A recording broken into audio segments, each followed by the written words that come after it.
بسم اللہ الرحمن الرحیم۔ سورہ طٰہٰ کے خواص اور حیرت انگیز فائدے۔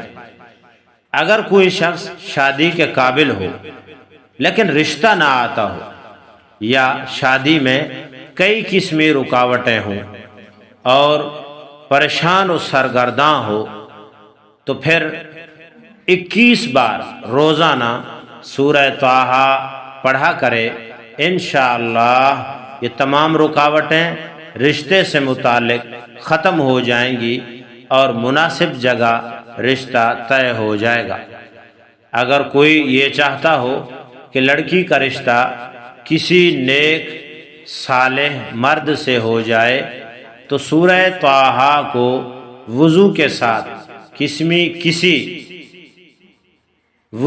ساتھ کسی ریشمی کپڑے پر لکھ کر موم جامع کر کے لڑکی کے گلے میں ڈال دے، تو اللہ تعالیٰ کے فضل و کرم سے انشاءاللہ رشتہ ہو جائے گا اور شادی کسی نیک مرد سے ہوگی اور اولاد بھی نیک پیدا ہوگی۔